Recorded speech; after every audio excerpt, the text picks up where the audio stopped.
This is Yair Davidiy, speaking to you from Jerusalem, the capital of Israel, speaking to you on behalf of Brit-Am, Hebrew nations. We are now about to study the Book of Proverbs. We're beginning with chapter 1. Chapter 1, the Book of Proverbs. The Book of Proverbs is named Mishlei in Hebrew. Mishlei in Hebrew actually means simile or allegory. And there are those who understand the Book of Proverbs to be intended for higher things, for deeper things than we would assume from a superficial understanding. Nevertheless, the Book of Proverbs is important to us, even on at the surface level, even as it serves as a list of popular sayings, of words of wisdom, of common sense, and of deep understanding, and of penetrating insights into the human condition at a superficial level, at a simple, straightforward, literal level. The Book of Proverbs is very valuable to us. It is one of the works of the Bible, and all the books of the Bible are given by the Almighty, and all of them have to be revered and treated with the respect as being the works of the law, the works of the Western civilization, the works of the Israelite nations. And we begin now. This work is the Proverbs of Solomon, the son of David, king of Israel. Solomon was the king of Israel. He was the son of David, who was also the king of Israel. They were the king of all of Israel and Judah, that is, of the 12 tribes. After the death of King Solomon, in the reign of his son Rehoboam, or Rehoboam in English transliteration, the kingdom of Israel was split into two different sections. The northern kingdom, comprising 10 tribes, would separate and create the kingdom of Israel, its own kingdom known as the kingdom of Israel, whereas Judah and Benjamin, and later Levi and some of the other representatives, minority representatives from the other tribes, would form their own kingdom of Judah, from which the present-day Jews are descended. Or from a core element amongst them, created the Jewish people as we know them now. Now David had many sons. King David had many sons. He had possibly 30 or more. But according to tradition, only through the line of Solomon will come forth the Messiah. Nevertheless, the future descendants of David will be extremely numerous, as we are told in Jeremiah 33:22. And we should listen to this, because if it was only the king of Israel, it would be worth listening to. If it was only son of David, his word should be considered. If it was just Solomon, we should also hearken.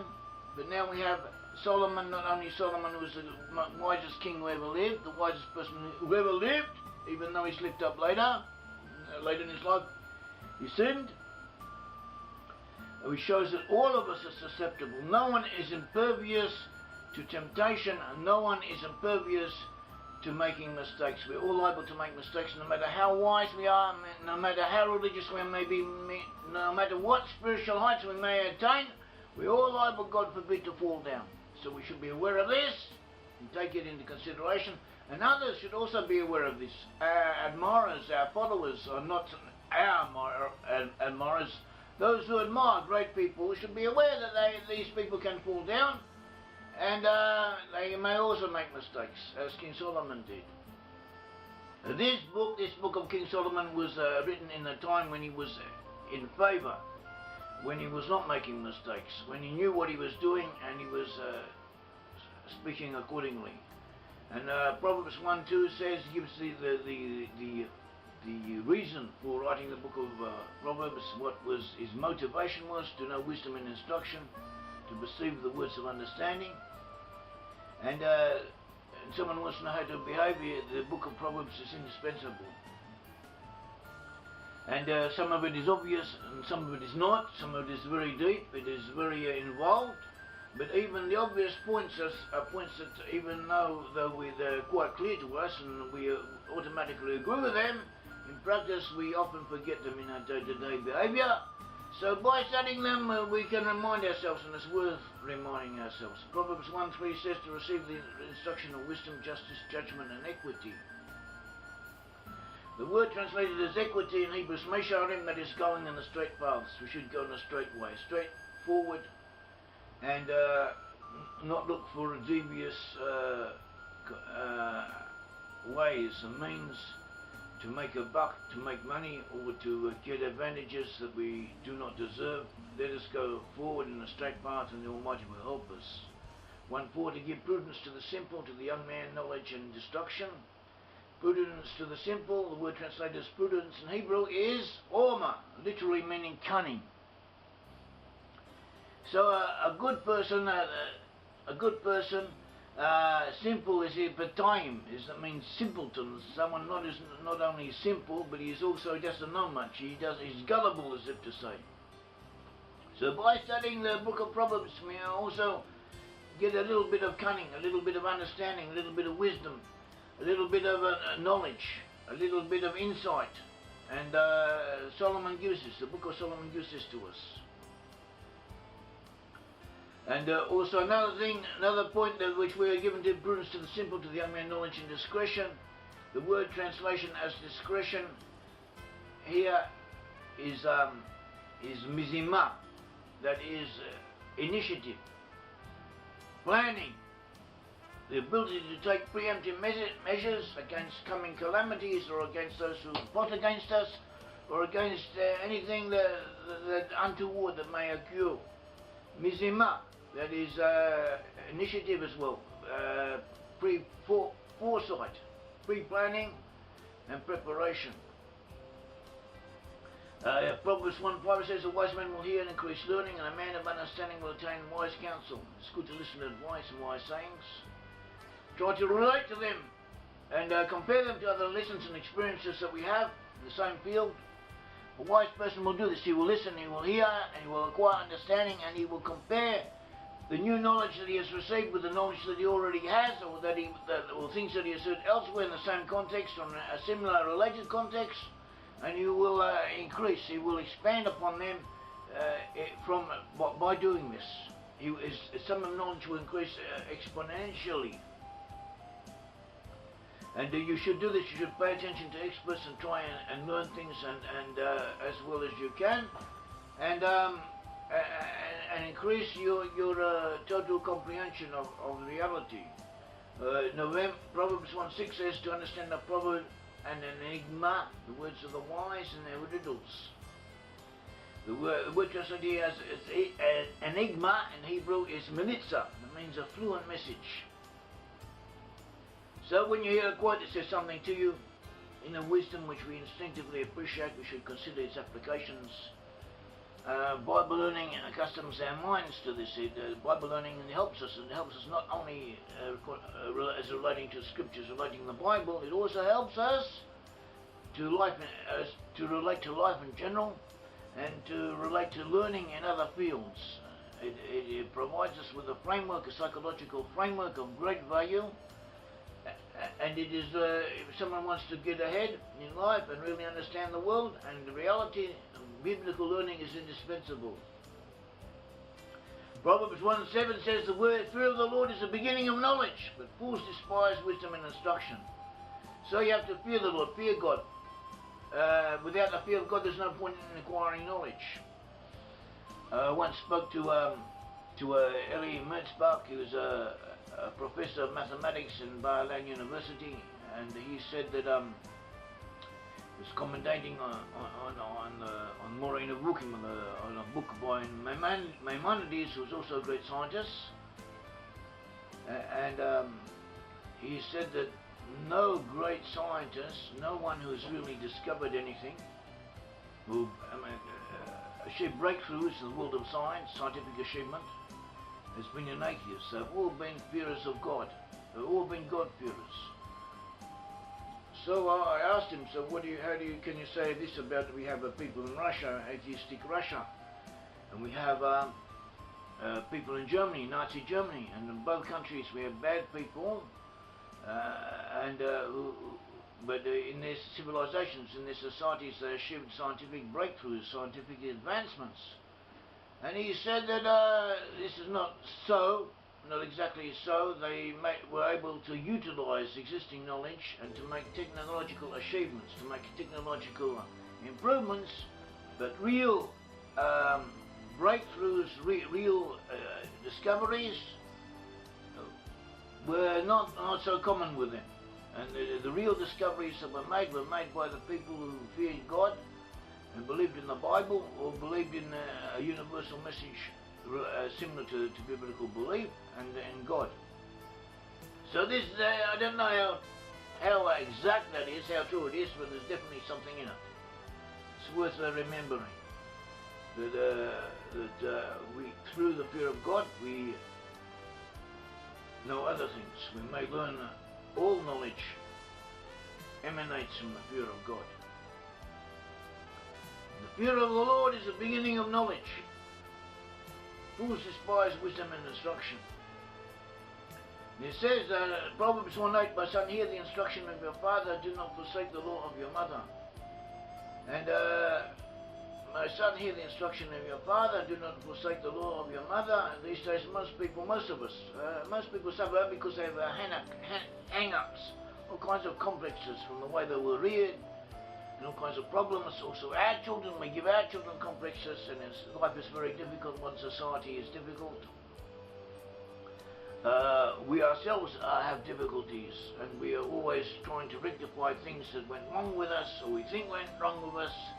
We all have ideas as to where things could have been better along the way. So it just doesn't really matter. We should try and do the best with what we have, and in that way we will be honouring our parents. Our parents wanted the good of us all. Our parents wanted us to succeed, and they wanted us to do well and to bring honour on their family and on their ancestors. And by doing well as we can, and by living a good life, we bring honour to them, we honour them. And if they told us things that are worth listening to, we should heed them and honour them and treasure them, because this is what has been given to us. This is what we are born with. You are born where you would want to be if you had had the choice. You are given the answers that are suited to you. You're given the parents and everything else that you would have wanted if the options had been open to you. For all the negative and the positive aspects that you may have received from them, you have to wake up to the fact that this is what you are.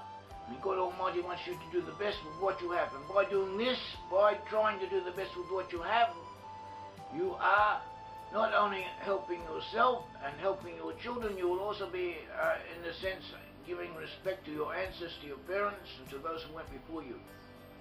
And we should do this. It's a natural instinct of humanity. All humans want this. Even you look at primitive societies that all respect their ancestors and so on, because this is a natural instinct of mankind, and we should not despise this. We should not belittle this. This is what fulfills a need that has been instilled in us. And if our ancestors in some ways or other departed from the right track, if they did things that they should not have done, or had opinions that they should not have held, by we correcting them or correcting ourselves, we are helping them.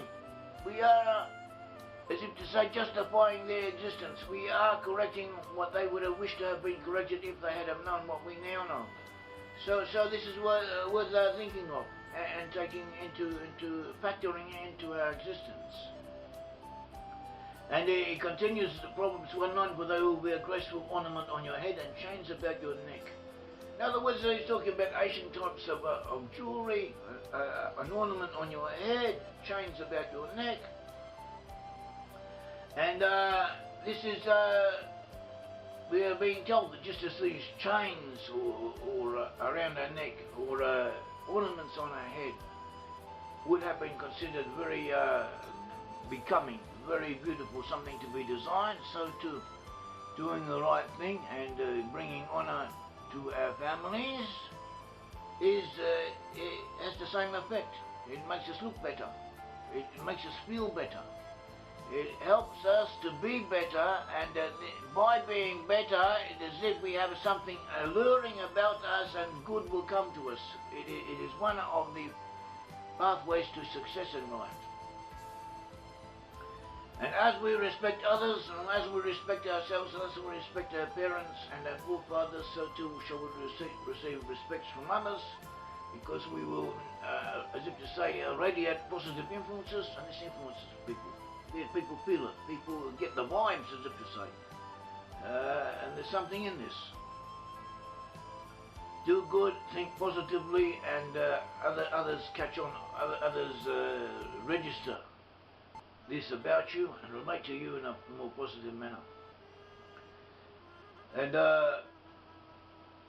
Solomon continues, and then he goes on and he warns us about being led away by sinners or by bad people. He says in Proverbs 1:10, "My son, if sinners entice you, do not consent, do not go in the way of bad people.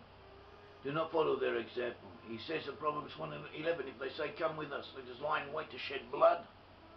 Let us lurk secretly for the innocent without cause." And like people who try and talk to us about cheating others or doing bad to others, or doing things which are unbecoming, dishonest, and this is misleading others, and this happens in advertising, it happens in selling, it happens in day-to-day existence. Also, some people set their eyes on other men's wives, or what belongs to other people, or they take incorrect attitudes, and they come and talk to us and befriend us, or we are already associated with them. You cannot always choose your friends. You cannot always choose the people you link up with, in a place of work and this and that. Sometimes a lot of certain aspects of your company are beyond our control, but we don't have to listen to them when they tell us things that are wrong. We should influence them. We should not let them influence us. And we should not cheapen ourselves. Respect yourself. Be positive. Proverbs 1:13 says, he continues of what these wicked people say. Proverbs 1:12 and 1:13. They say, you just swallow them alive like Sheol, and whole like those who go down to the pit. 1:13, we shall find all kinds of precious possessions. We shall fill our houses with spoil. And this happens, especially young people, sometimes enticed by the idea of a quick kill, or doing something illegal, unethical, in order to make a lot of money fast. People need money. Sometimes people need a lot of money, and they need it badly, and it's difficult to make money, at first at least. Unless you have a rich family, or you have a good profession. And not everyone has this, and even if they do have it, sometimes they haven't got what they need at the time when they need it, so they're sometimes led astray. So into doing stupid things like selling drugs, or participating in illegal activities, or doing other things of like nature. And this is much more common than one would imagine in some certain circles. And we should distance ourselves as much as possible, as much as we possibly can, from all types of activity and all types of people like that.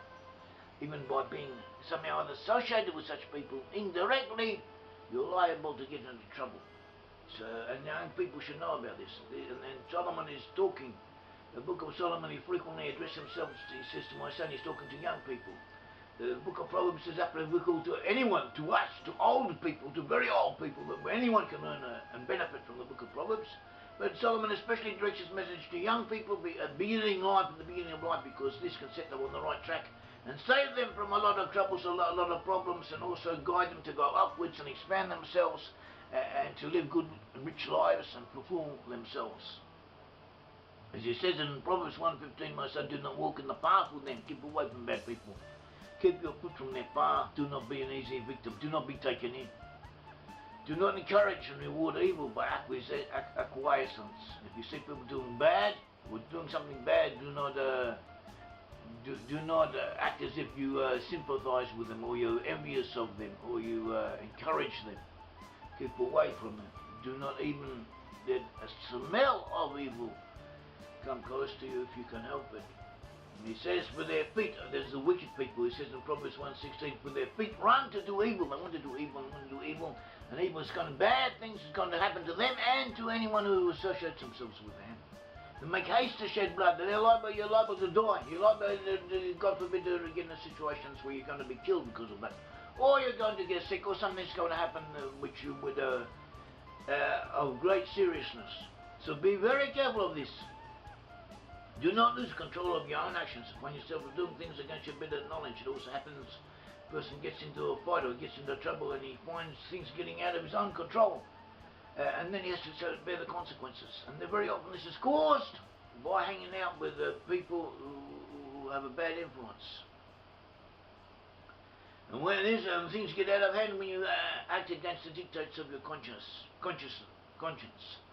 you sometimes may be led into fields of activity or situations which you never dreamt of going in. You should never have gone in there by your own initiative.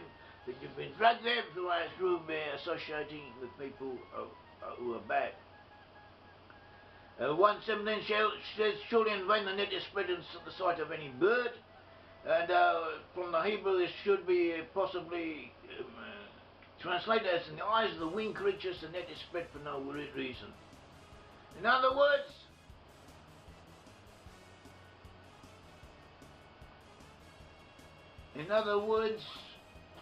do not be a sucker. Do not be stupid. And we are stupid sometimes. And he is giving this an example of someone who spreads a net to catch the birds. He spreads a net and he puts the bait on the net. And the birds see it, they still come down and get caught in the net because they cannot resist taking the bait. And we often in our own life are like that. We know something is wrong. Our voice tells us not to do this, not to go there. We still do it because we want to believe that we will get whatever we want, and in the end we are going to be caught because of it. So we are being warned against it. Solomon is warning against this and telling us to wake up. And he says that if you think you can take something that belongs to others or that you shouldn't have and get away with it, it says in Proverbs 1:18, but the lion wait for their own blood. They look secretly for their own lives. You are the one who's going to be hurt. You are the one who's going to suffer. So do not do it. Keep away from bad acts and from evil company. Proverbs 1:19 says, so the ways of everyone is greedy for grain. It takes away the life of its owners. You will pay if you try and do things that are dishonest. 1:20 says that wisdom calls aloud outside. She raises her voice in the open squares. Common sense words to the wise, good and useful advice is plentiful. It's so common that we tend to take it for granted and as to sort of sometimes ignore it. She cries out in the chief concourses at the openings of the gates of the city. And concourses in Hebrew homiot, that means noise and movement in the streets, in major thoroughfares, in the workplaces, in the newspapers. There's a lot of wisdom in these areas. If you open your eyes and read it and understand it, and listen, there's a lot of wisdom, a lot of things to be learned from everyday affairs and from what people tell each other. We have to listen and know how to read things, know how to understand.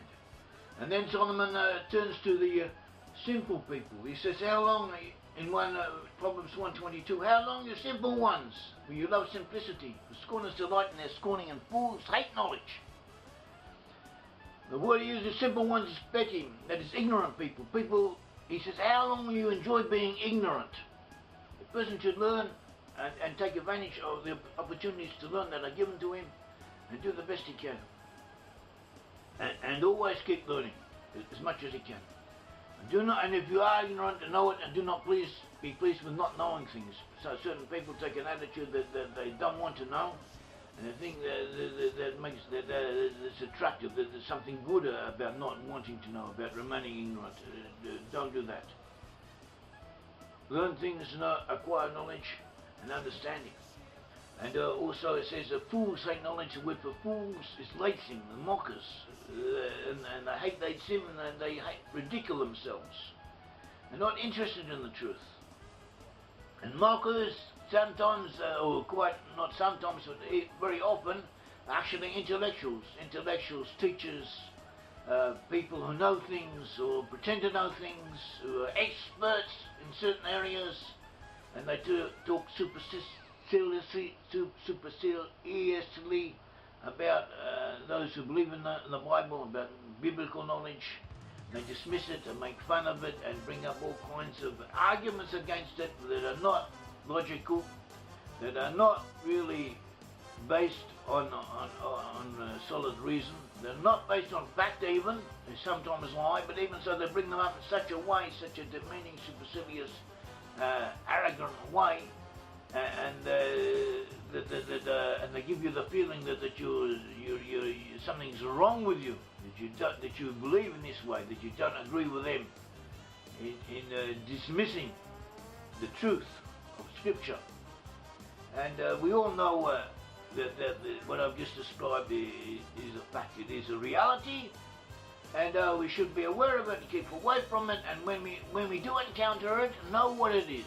Do not be taken in by these intellectual mockers and late-sim and no-goods, because that is what they are.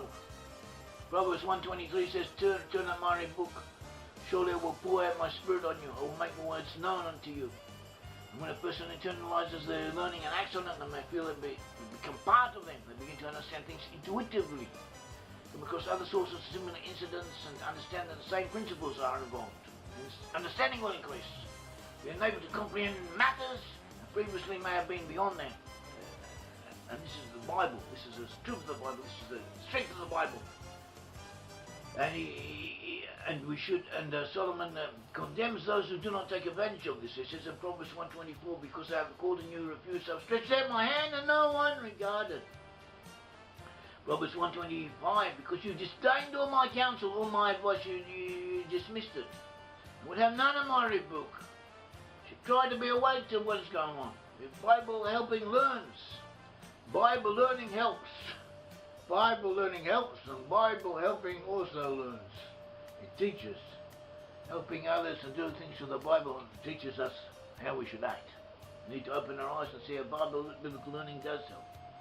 And to see it, we need to recognize the divine providence in our lives and be grateful for it. It's calling out to us, and we need to tune into it. Listen. Listen to the words of the prophet, because they are not only on their subway wall, but they are everywhere.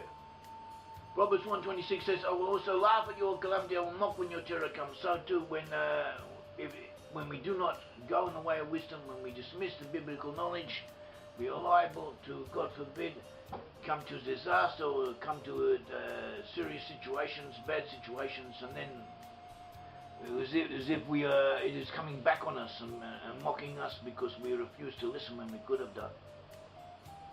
And then you will call on me, I will not answer, you will seek me diligently, I will not find me, as it says in Proverbs 1:28. Proverbs 1:29, because I hated knowledge and did not choose the fear of the Lord. So do not be this way. Do not have to look back and say, I wish I had have done this, I wish I had have done that, I wish I had have listened, I wish I had have gone in the correct path. Go in the correct path now and you will benefit. Proverbs 1:31 says, therefore they shall eat the fruit of their own way and be filled with their own fancies. Proverbs 1:32, for the turning away of the simple will slay them. Departing from the Bible is liable to get you dead. The compassionate of fools will destroy them. Fools are complacent. They couldn't care less. Things will be okay. We'll do what we have to do. We'll smoke our cigarettes, take a joint, take our drugs, do our immoral acts, act this and that, and everything will be just fine. That's what they think, and that's the message that they try and promote, and that's what they give over to others. And this is liable to lead to death. It's liable to lead to very serious situations that should be avoided and could be avoided if we had listened to the Bible and if we had gone in the biblical path. Proverbs 1:33, but whoever listens to me will dwell safely, will be secure without fear of evil. Go in the way of God Almighty and you will be safe. You will be dwell safely. God will look after you and the situation will come true, it will come right, and everything will be corrected and you will be led on the straight path, the path of salvation, which will be good for you and good for others and good for those you would want to do good to. This is Yair Davidiy speaking to you from Jerusalem, the capital of Israel. I've been speaking to you on behalf of Brit-Am Hebrew nations. Thank you.